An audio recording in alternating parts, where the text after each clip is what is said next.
What's up mga ka-Real Property Finder at Real Property Philippines.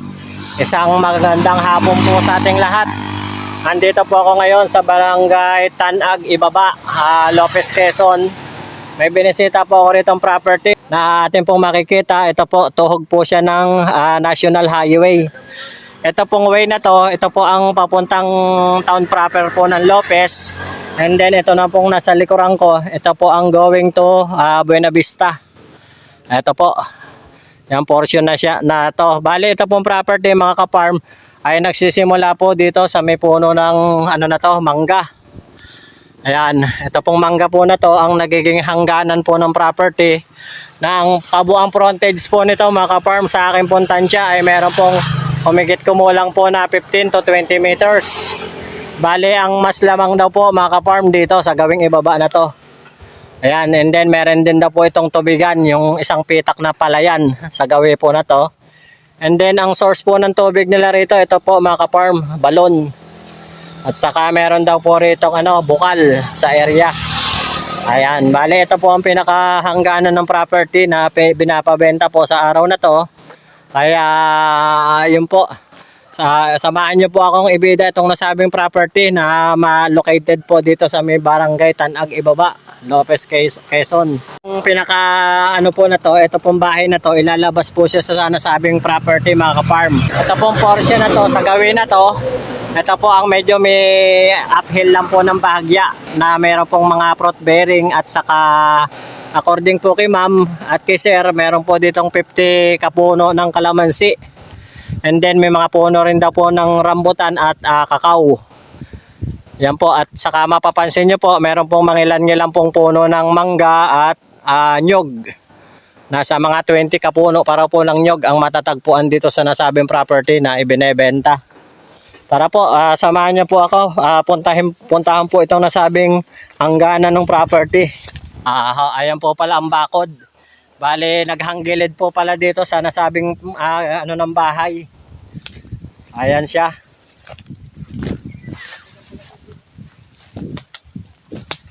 Ito po, bale ito po yung hangganan ng property.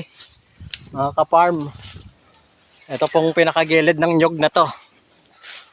Ayan po siya ang nagsisilbing pinakabakod. Ayan, ito po siya mga ka-farm. Bale, paakyat po siya dito sa gawin na to. Ayan, ito pong portion na to. May mga puno po ng kalamansi. Ito nga po, may puno ng rambutan. Ayan.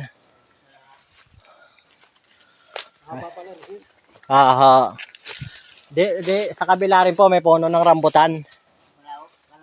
Kalamansi. Ayan po, may mga puno po rito ng kalamansi sa property. Ito po yung portion na overlooking. Ito po siya, yung mga puno ng kalamansi dito sa area.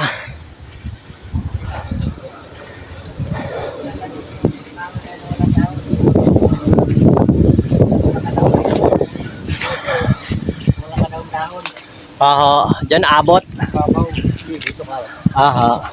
Yung puno na yon. Yung punong yung wala ka doon dahon. Aabot pa doon. Abot yun doon. Doon ang hangganan. Ayun. Ito po may mga puno po ng rambutan at dito sa area. Marami rin po walang puno ng rambutan. Pero may talok lang na ito. Ito may tarok na to kuya. Ito yon. Straight na yan.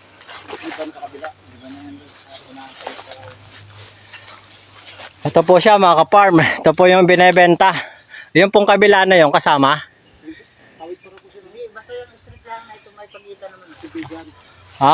Itong may hanggang dyan sa pilapil. Yung susunod na pitak hindi na. Ito lang, itong haba na to. Yun, abot daw po yan doon. Hanggang doon po sa may puno ng kawayan na yon. Yung kubo na yun hindi na abot, no? Farm, kung inyo po mapapansin, ito pong pitak ng palay na to na may tanim. Yan pong pinakapilapil ay hangganan po nung nasabing property. And then yun daw pong susunod na pilapil din na yun sa kabila.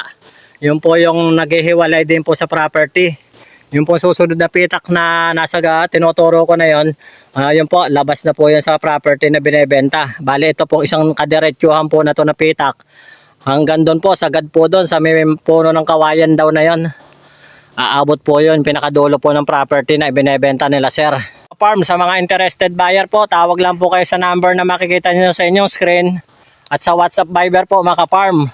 At huwag nyo rin po kalimutang pindutin ang description box para po sa dagdag information na gusto nyo pong malaman tungkol po dito sa property na ibinebenta.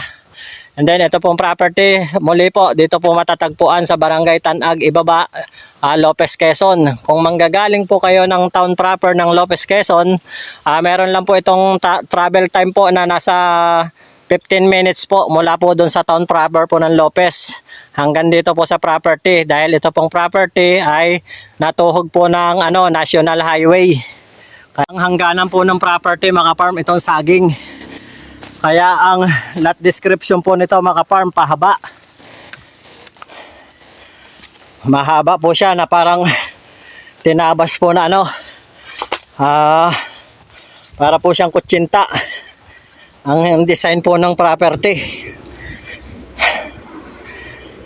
May burol po dito sa loob at abot pa po doon sa kabilang burol. Bale, ito pong nakatirik po na to na bahay, nakapaloob po to sa property. Ayan po siya.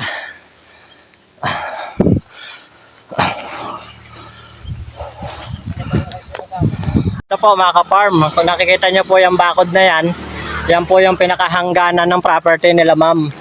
At dito po ako sa pinakagilid ng bahay. May nakatayo pong lumang bahay dito sa area. Na kung nyo pong mabibili, yan, papunta po yan doon sa kabila, hanggang doon po sa may tubigan. Ayan po mga ka-farm.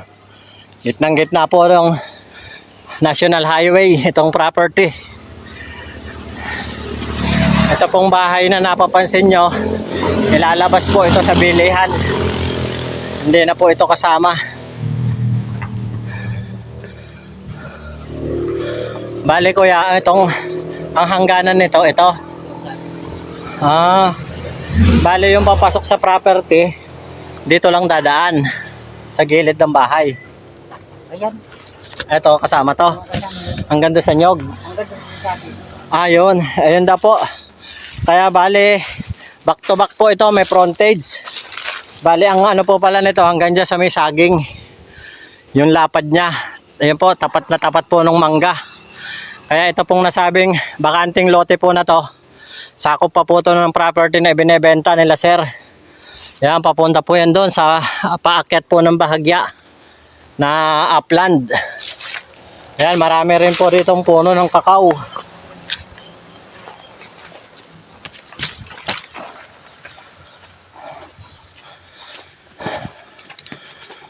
Ayan po, kung nyo po makikita. Dito, malapad na dito. Malapad na po itong gawing likod. Hanggang dito lang yung Ayan ho, paakyat po doon sa tinuturo ko.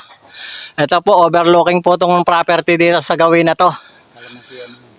Yung hangganan ng bamboo, kasama siya. Ayan po, ang ganyan lang po yung hangganan sa may pinakaano po ng na yan, kawayan. At may puno po tayo rito na avocado na nakikita. Itong pong na to, tapos itong puno ng nara. Ayan, ito hanggang dito sa may manok. yung malinis lang. Hanggang dito. Ayan. Kung makikita niyo po itong pinakapuno ng kakao, ito po yung nakapaloob pa po sa property. Kaya kung mahanggan dito daw po siya, yung hangganan. Medyo malapad na po yung papunta doon, yung gilid naman po ng kawayan. At ito po, sa kabila. Ang magiging hangganan po niyan, itong bakod bago dumating dito sa bahay. Kaya ito po nasabing bakanting lote na po na to, paakyat na po doon. Kaya kung magbabahay din po kayo doon sa gawing itaas, ayan po, overlooking po yung area. Itong pinaka-national highway. Bale, ito po yung isang bahay na nakapaloob sa property, mga ka-farm ito. Ayan po siya, natapyas lang po itong na to dahil naibenta na raw po ito. Na sa akin puntansya, meron po itong mahigit 100 square meter. Yan pong nabawas na yan.